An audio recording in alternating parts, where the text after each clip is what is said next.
Moraï et Rabotaï, nous sommes à quelques jours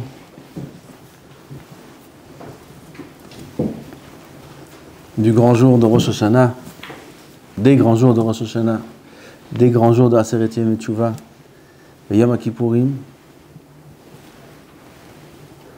Az Rosh Hashanah, c'est un jour de Simcha, c'est un jour de tristesse, c'est un jour de joie, c'est un jour de peur. Hier, on a entendu que la Gemara dit dans Rosh Hashanah qu'on ne dit pas le Hallel.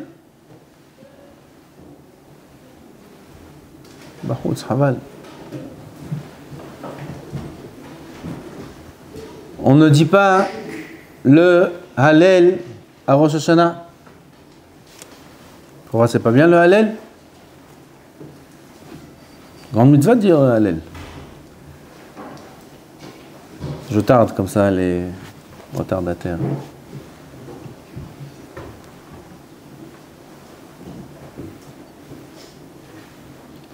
Peut-être qu'Aaron, il sait pourquoi on ne dit pas le Hallel à Rosh Hashanah.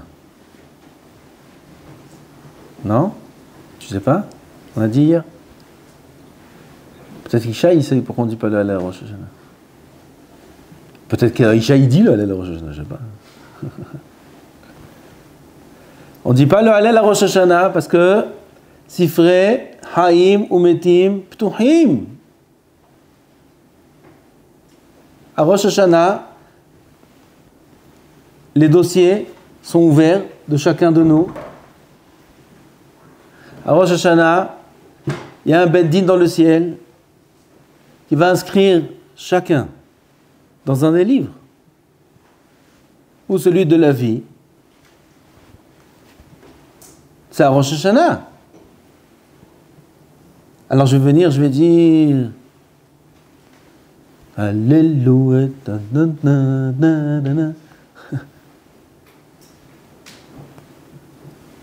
C'est lo shayach, comme ça la Gemara dit. Pas la Gemara, comme ça Kadosh Baruch Hu dit au Malach HaSharet. Hachem, c'est lui qui répond ça. Efshar sifrei haim umetim ptuhim ve'Yisrael yomon shira. Yechol liot qu'on va chanter à Rosh Hashanah. Et qui dit comme ça, Hazal, dans la Gemara, Masechet Rosh Hashanah, nous dit que Kadosh Baruch Hu dit. Comment tu peux venir chanter? Et tu sais même pas comment tu vas finir l'année. Comment tu peux venir chanter, louer Hachem en chanson, si un homme, il sait pas comment il va finir l'année, il sait pas comment sa mère va finir l'année, il sait pas comment son père va finir l'année, et son frère, et sa sœur, et aussi ses enfants. Il ne sait pas comment autour de lui, ce qui va se passer. Et il va venir, et il va dire Alléluia. Alors, cher, toi, alors Rosh Hashanah, ça fait très peur.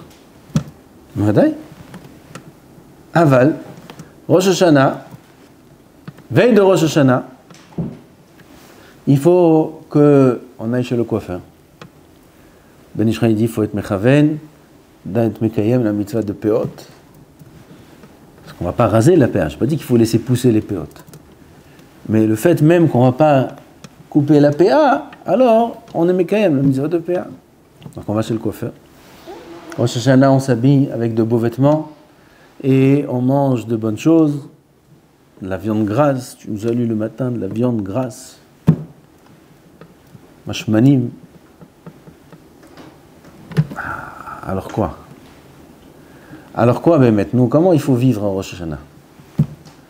Comment il faut vivre à Rosh Hashanah? Comment il faut la passer cette journée-là? Il faut avoir peur, il faut être joyeux. Réponse, les deux. Pourquoi?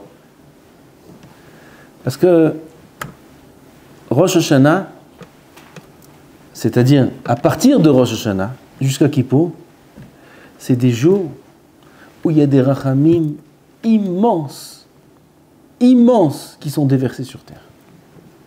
Akadosh Baruch Hu, il ouvre les portes de rachamim la miséricorde.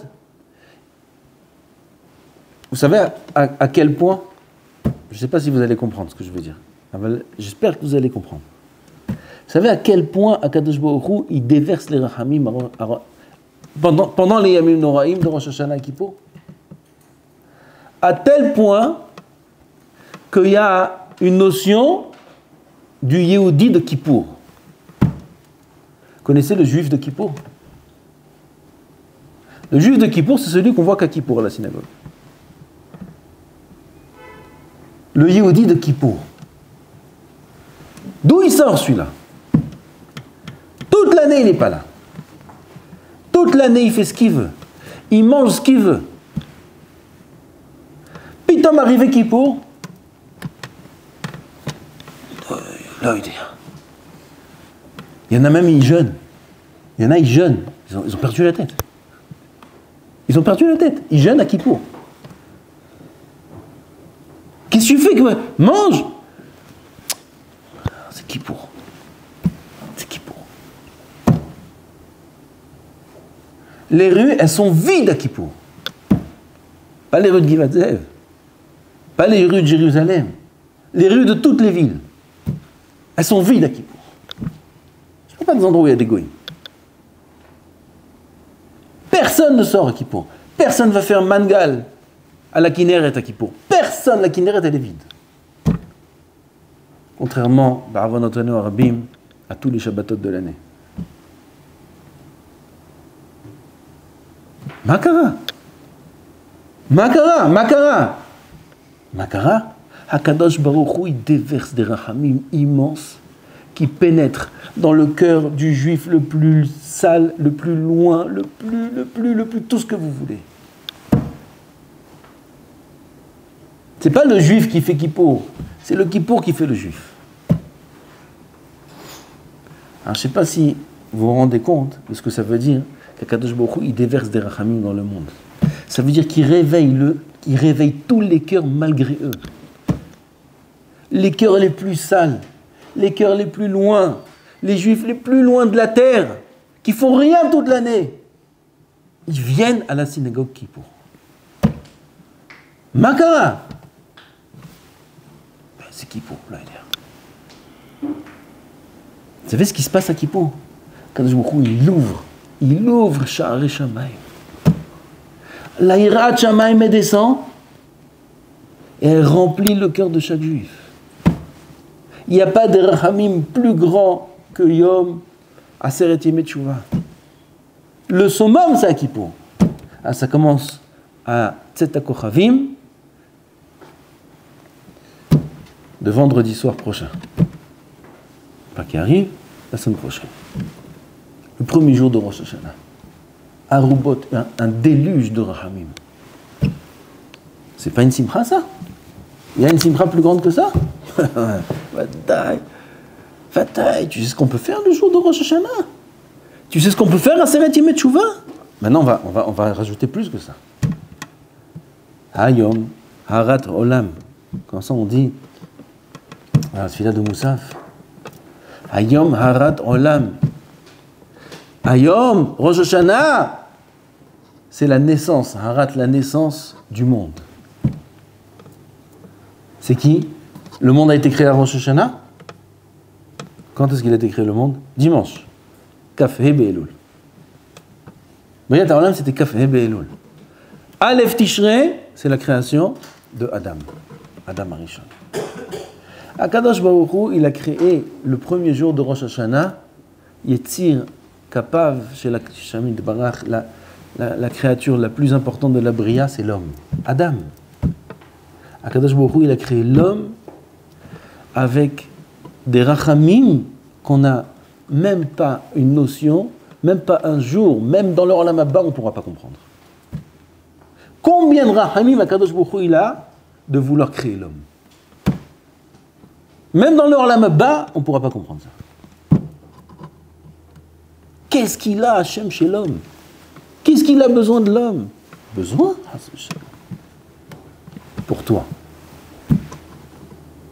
Ke'atov darko lehetiv. Akadosh Baruch Hu, il veut donner.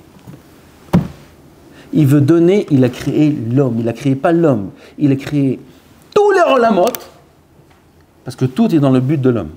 Tous les olamot, il a créé Atzilut, Bria, Yetzira, Asira, tous les olamot qu'il y a, tous les malachim, pour que le Shefa y descende de Ensof Baruch Hu, de lui, Shtabar Shem Olad.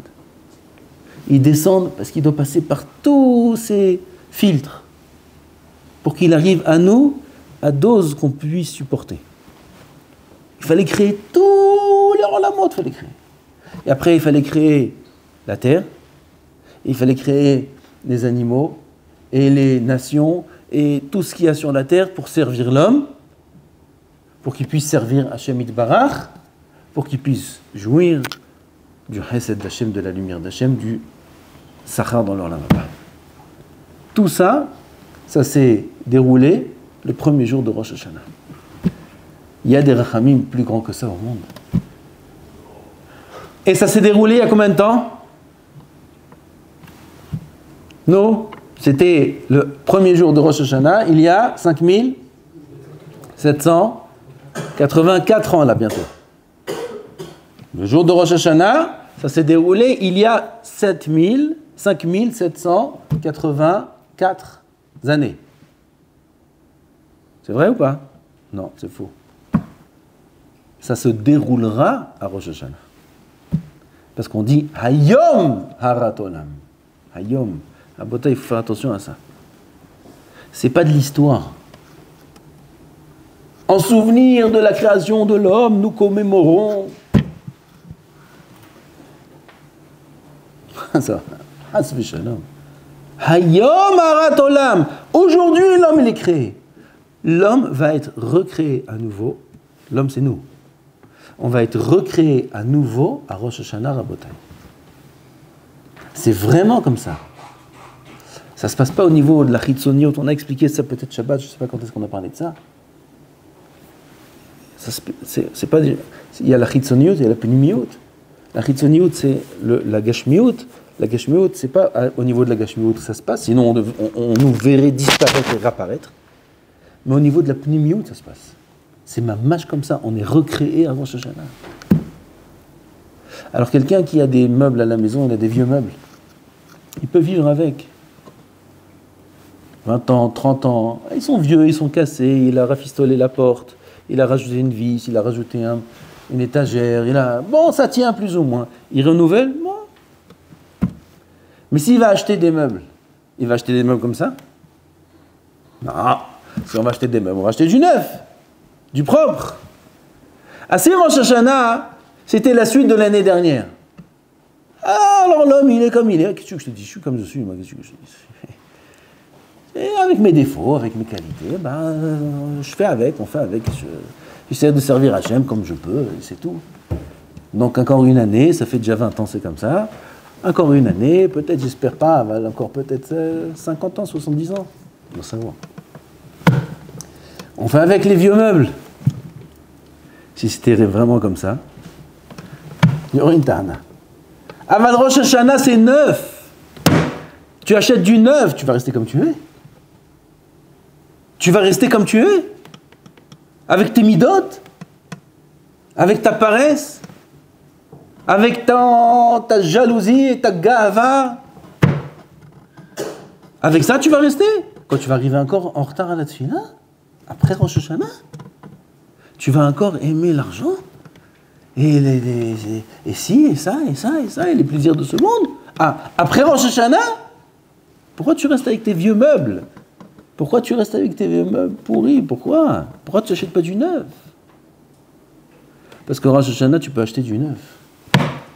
Parce que Rosh Hashanah, il y a des jours immenses qui sont déversés. Et si jamais tu ne le fais pas, sache, il y a Sifrei Haïm et Sifrei Metim. Parce que quand on va renouveler la création et on va renouveler l'homme, alors on va aussi réfléchir 2 fois ou 3 fois si cet homme en vaut la peine d'être renouvelé. D'un côté, c'est Chassid immense. Kadosh Baruch Hu, on ne peut pas comprendre, on ne pourra jamais comprendre combien Kadosh Baruch Hu Avarahamim, on dira la tefila de Moussaf. On dit Avarahaman. Arvit, Shacharit, et Mincha, sauf Shabbat. La Rosh Hashanah, ça tombe. Shabbat, Mincha, on dira Avarahamim. Tous les Rosh Hashanah de l'année, des autres années, quand ça tombe pas Shabbat, même Mincha, on dit Avarahaman. Sauf Moussaf. Moussaf, on dit Avarahamim. La Mincha de Rosh Hashanah qui tombe Shabbat, on dira Avarahamim. Avarahamim. Boré Olam, c'est le père de. Rabotai, c'est le père des Rachamim. Vous savez ce que ça veut dire? Il y a les Rachamim sur terre. Rachamim, c'est quoi? C'est quoi la miséricorde? C'est quoi la miséricorde? C'est quoi la miséricorde? C'est ta mère. Tu sais quoi ta mère? Ta mère, elle t'aime. Ta mère, elle t'aime. Ta mère. Elle voit son fils. Il s'est fait mal. Il a un problème. Hasbe Shalom, on lui a fait du mal. Là, le père, il se mêle aussi. Là, le père aussi, il se mêle. On a fait du mal à mon fils. Quoi? Je deviens fou. On a fait la même chose au fils du voisin. Fils du voisin. C'est mon fils. Mais qu'est-ce que t'as? Qu'est-ce qui se passe? Viens, on analyse la réaction. C'est le père. Il a des rahamim. Il a miséricorde. Miséricorde, c'est un mot comme ça un peu lourd. Rahamim, ça ne s'exprime même pas. Des sentiments. Ça s'appelle rahamim. D'où ça sort? D'où ça sort que le père, il a des rahamim? D'où ça sort? D'où ça sort que la mère, elle a des rahamim atsumim? La mère, elle est merahamet, elle est trop merahamet même. D'où ça sort que la mère, elle a tellement d'attachement à son enfant? D'où ça sort ça? Ça s'appelle des rahamim. Elle est prête à mourir pour son fils. Merov rahamim. D'où ça sort? Ces rahamim-là, ils ont un père. Ces rahamim-là, ils ont quelqu'un qui les a créés, ces rahamim. Qui les a installés dans le cœur de l'homme. C'est qui le père de ces rahamim? C'est Boré Olam ou Ava Rahamim. Hachem Yitbarach, c'est le père des rahamim sur terre. C'est lui qui a mis au monde les rahamim. C'est Hachem Yitbarach. C'est-à-dire que c'est la miséricorde par absolu. C'est l'absolu de la miséricorde. C'est les rahamim betachlit. C'est sans fin rahamim d'Hachem Yitbarach. Sans fin l'amour d'Hachem Yitbarach. Sans fin. On n'a pas de notion, on ne pourra jamais de la vie comprendre parce qu'on est des créatures. Et lui, c'est le créateur. Ou Ava Rahamim. C'est celui qui a créé les rahamim sur terre. C'est celui qui a créé le fait qu'une mère aime son fils. C'est Hachem qui a créé ça. Ou Ava Rahamim. Et il nous donne la possibilité à Rosh Hashanah de nous créer à nouveau. De renaître. Et on renaît mamash. On est une nouvelle bria à Rosh Hashanah. Il nous donne la possibilité de redémarrer à zéro un bon démarrage. Un bon démarrage.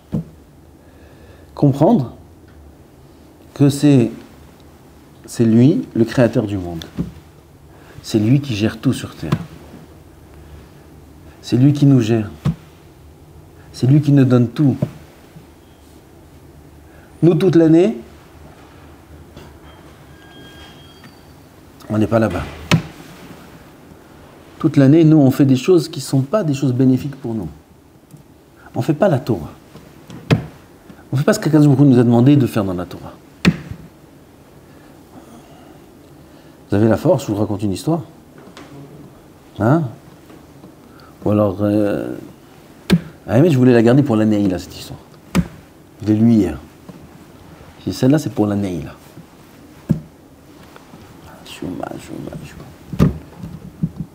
C'est un machal qui amène le Chovat à l'Evavot. Ah, celui-là, c'était pour la Neila. Pourquoi je vais être égoïste? Pour avoir quoi dire à la Neila, peut-être cette histoire, elle va réveiller des gens avant Rosh Hashanah. Ah, mais seulement si vous n'êtes pas fatigué. Si vous êtes fatigué, alors je la garde pour la Neila. La Neila en enfant. Je la raconte? Tishmeu Tov. Cette histoire-là, ce machal, va résumer notre tachlit sur terre. À quoi ça ressemble? Mashal ema davar domé. L'homme, là-bas le Chovot Halevavot parle de la raison pour laquelle un homme n'est pas conscient des bontés d'Hachem, des bienfaits d'Hachem.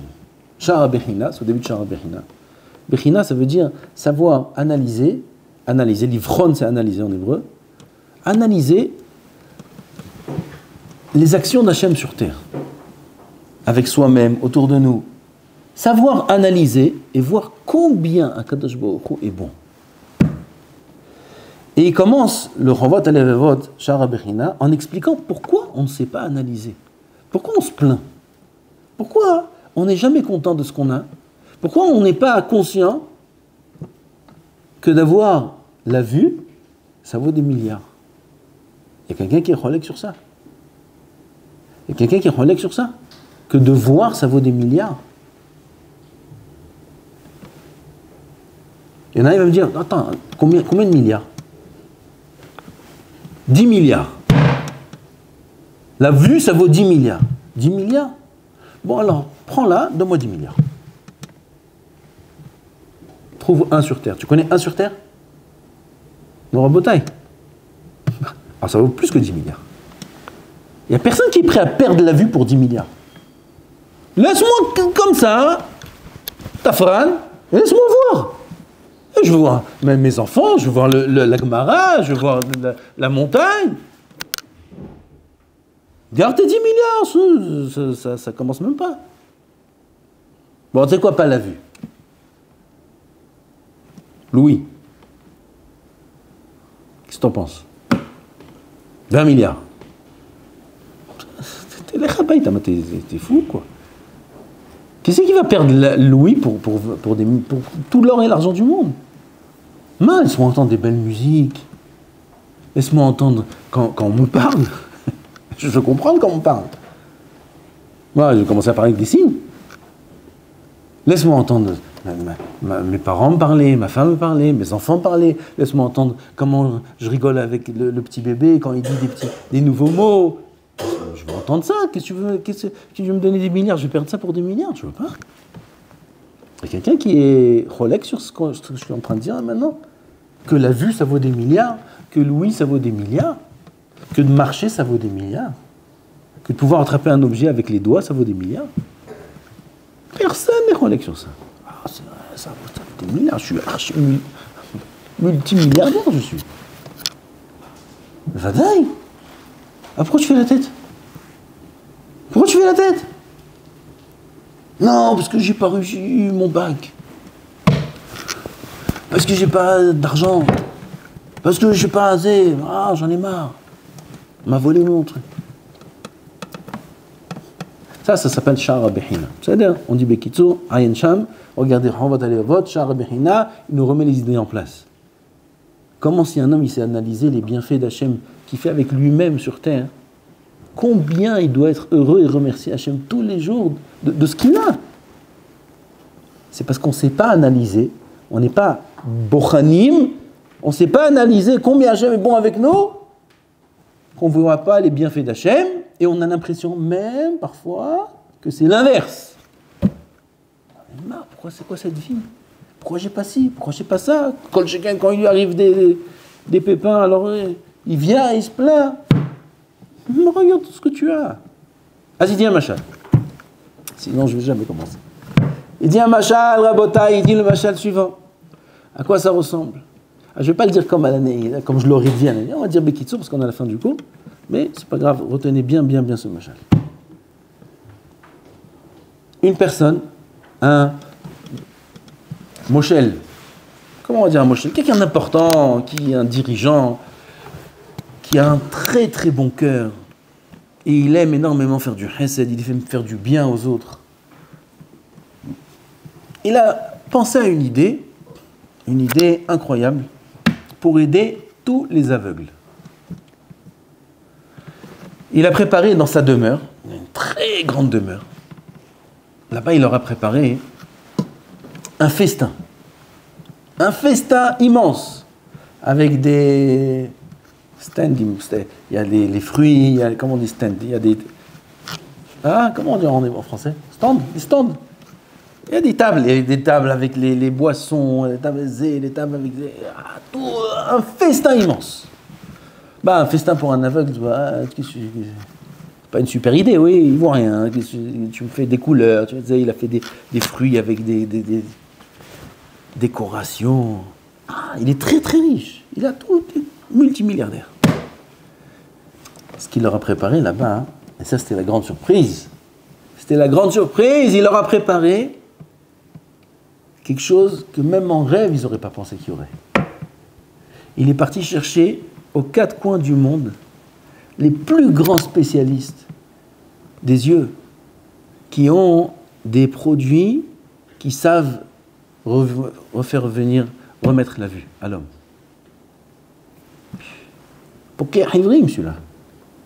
Poker Ivrim. Il a trouvé des médecins au bout du monde, il les a payés très très cher, qui savent remettre la vue. C'est un machal. Ça n'existe pas, c'est un machal.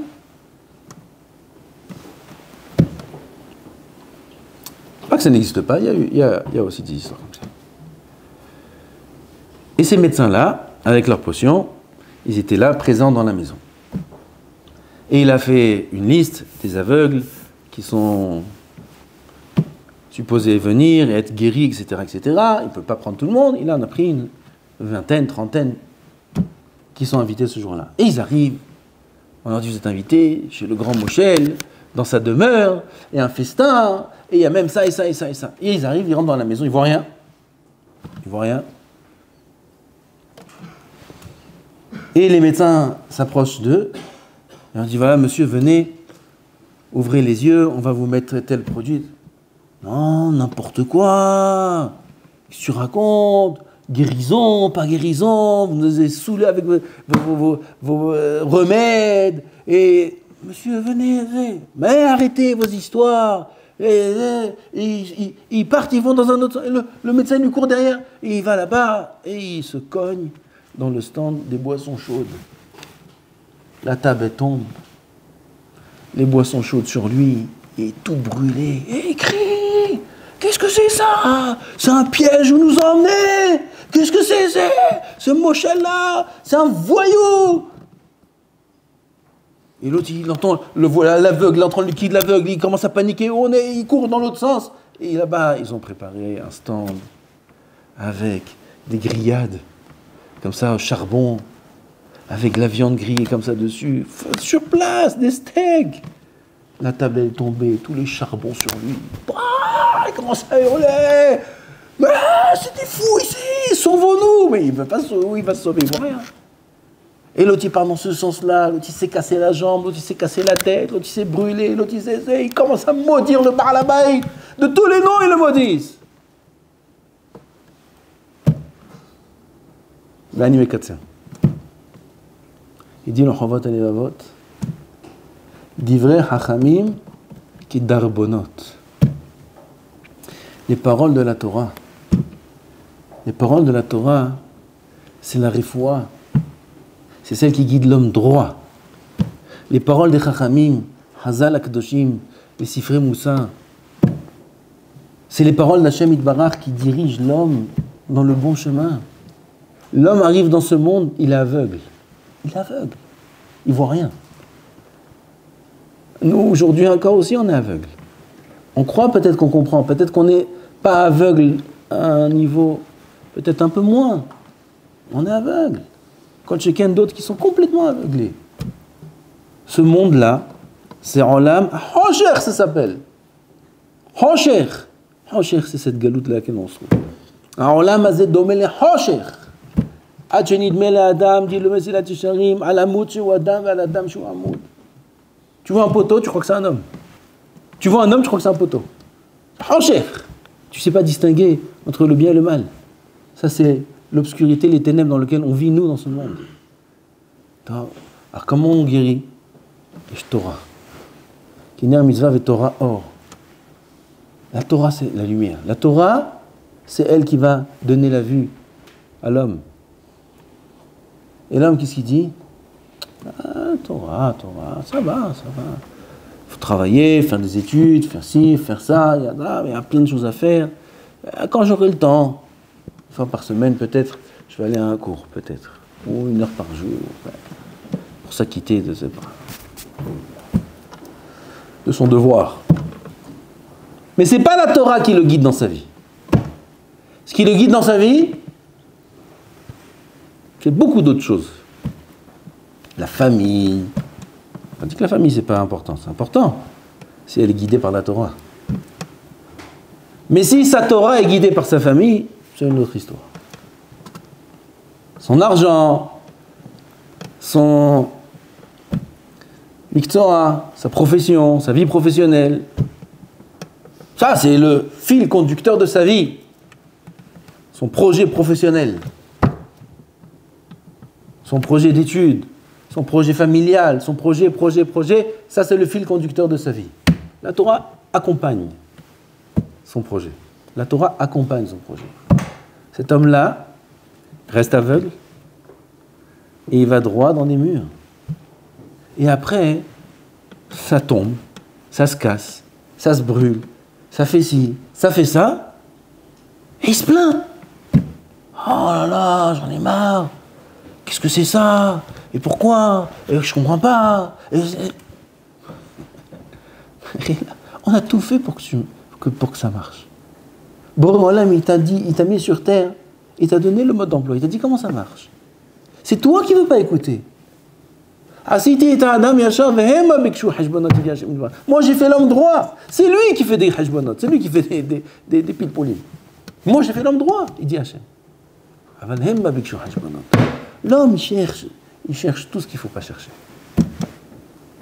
Et ce qui est devant lui, il ne le prend pas. Rabotai, Rosh Hashanah, c'est guérir sa vue. Guérir sa vue, Rosh Hashanah. Rosh Hashanah, Akadosh Baruch Hu se présente à nous et il nous permet facilement de comprendre qu'il existe. Rosh Hashanah, il se présente à nous. On n'a pas besoin d'aller vers lui. Toute l'année, il faut qu'on fasse des efforts pour arriver à lui. Rosh Hashanah, c'est lui qui vient. Je t'abarre chez moi là. Borah Olam lui-même, il vient à nous. Il se présente à nous. Il dit, voilà, je suis ton Dieu. Voilà, c'est moi qui t'ai créé. Voilà, il faut que tu me serves. Je t'explique comment ça va faire si jamais tu veux venir avec moi. Il suffit de dire, oui, je suis avec toi. Ça, c'est Rosh Hashanah. Il y a un jour plus grand que ça de l'année. Il y a un jour plus amer que ça dans l'année. Après, tu t'habilles bien, tu manges bien.